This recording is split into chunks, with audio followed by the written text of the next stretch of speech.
ಇದರಲ್ಲಿ ಹಾಗೇನೆ ಕೆಲವರಿಗೆ ಉಷ್ಣ ಇರುವಂತವ್ರು ಬಾಯಿ ಒಡೆದಿದೆ ಅಂತ ಹೇಳ್ತಾರೆ. ಆ ಬಾಯಿ ಒಡೆದಿರೋದನ್ನು ಸಹ ಈ ಹುಣಸೆಯ ಶರಬತ್ತು ನಿವಾರಣೆ ಮಾಡ್ತದೆ. ನಾವು ಈ ಕೆಲವು ರಾಸಾಯನಿಕಗಳಿಂದ ಪೇಸ್ಟ್ಗಳಿಂದ ಹಲ್ಲುಗಳನ್ನ ಉಜ್ಜೋದ್ರಿಂದ ಕೆಲವರಿಗೆ ಬಾಯಿ ಹೊಡಿತದೆ, ಉಷ್ಣದಿಂದನೂ ಬಾಯಿ ಹೊಡಿತದೆ. ಅಂತ ಉಷ್ಣದಿಂದ ಒಡೆದಂತ ಬಾಯಿ ಒಡೆದಿರುವಂತದ್ದನ್ನು ಸಹ ನಿವಾರಣೆ ಮಾಡುವಂತ ವಿಶೇಷವಾದಂತ ಗುಣ ಈಗ ಹೇಳಿದಂತ ಈ ಹುಣಸೆ ಹಣ್ಣಿನ ಜ್ಯೂಸ್ ಅಲ್ಲೇ ಸಹ ನಮಗೆ ಸಿಗ್ತದೆ. ನೀವು ರುಚಿಗೆ ಬೇಕಾದ್ರೆ ಒಂದಿಷ್ಟು ಬೆಳ್ಳುಳ್ಳಿ ಬೇಳೆಯನ್ನು ಒಂದೆರಡು ಬೇಳೆಯನ್ನು ಹಾಕೋಬಹುದು, ಜೀರಿಗೆಯನ್ನು ಹಾಕೋಬಹುದು.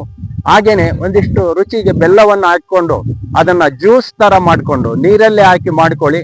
ಜ್ಯೂಸ್ ತರ ಮಾಡ್ಕೊಂಡು ಅದನ್ನ ಬಹಳ ಅನುಭವಿಸ್ತಾ ಕುಡಿಬೇಕು. ಬಹಳ ರುಚಿಯಾಗಿ ಬಾಯಿ ತುಂಬಾ ಇಟ್ಕೊಂಡು ಕುಡಿದ್ಬಿಟ್ರೆ ನಿಮಗೆ ಒಂದೇ ದಿನದಲ್ಲಿ ಈ ಒಡೆದಿರುವಂತ ಬಾಯಲ್ಲಿ ಹುಣ್ಣಾಗಿರುವಂತದ್ದು, ಬಾಯಲ್ಲಿ ನಾಲಿಗೆ ಒಡೆದಿರುವಂತದ್ದು ಇದೆಲ್ಲದೂ ನಿವಾರಣೆ ಆಗ್ತದೆ. ಇದಕ್ಕೆ ಬಹಳಷ್ಟು ಜನ ವರ್ಷಾನುಗಟ್ಲೆ ಈ ಸಮಸ್ಯೆಯನ್ನು ಅನುಭವಿಸ್ತಾ ಇರ್ತಾರೆ. ಆದ್ರೆ ಈ ಸರಳ ಮನೆಯ ಮದ್ದನ್ನ ಮಾಡಿ ನೀವು ಇದರಿಂದ ಮುಕ್ತಿಯನ್ನ ಪಡಿಬಹುದು ಅಂತೇಳಿ ಹೇಳಲಿಕ್ಕೆ ನಾನು ಬಯಸ್ತೇನೆ.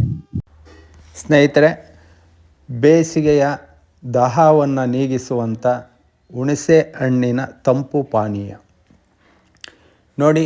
ಒಂದು 100 ಗ್ರಾಮಷ್ಟು ಹುಣಸೆಹಣ್ಣು ತೊಗೊಳ್ಳಿ, ಅದಕ್ಕೆ ಒಂದು 20 ಗ್ರಾಮ್ನಷ್ಟು ಬೆಲ್ಲವನ್ನು ತಗೊಂಡು ಬೇರೆ ಅದನ್ನು ಕರಗಿಸ್ಕೊಳ್ಳಿ. ಹಾಗೆಯೇ ಹುಣಸೆಹಣ್ಣು ಸ್ವಲ್ಪ ನೆನಿಬೇಕು. ನೆಂದ ಮೇಲೆ ಅದನ್ನು ಸೋಸಿಕೊಂಡು ಅದಕ್ಕೆ ಮೊದಲೇ ನೀವು ಒಂದಿಷ್ಟು ರುಚಿಗೆ ಬೆಳ್ಳುಳ್ಳಿ ಮತ್ತು ಒಂದಿಷ್ಟು ಜೀರಿಗೆ, ಒಂದಿಷ್ಟು ಕರಿಬೇವು, ಕಾಳು ಮೆಣಸನ್ನು ಸಹ ಹಾಕ್ಬೋದು.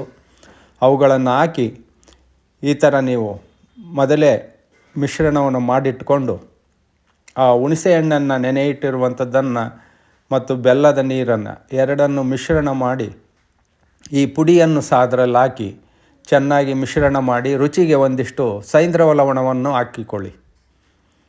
ಅದನ್ನು ನೀವು ಬಾಯಿ ತುಂಬ ಸ್ವಾದಿಷ್ಟವಾಗಿ ಸೇವಿಸಿದರೆ ಬಾಯಲ್ಲಾಗುವಂಥ ಹುಣ್ಣುಗಳು ನಿವಾರಣೆ ಆಗ್ತದೆ, ಬೇಸಿಗೆಯ ಉಷ್ಣ ನಿವಾರಣೆ ಆಗುತ್ತೆ. ಅಂಥ ಒಂದು ಅದ್ಭುತವಾದಂಥ ತಂಪು ಪಾನೀಯ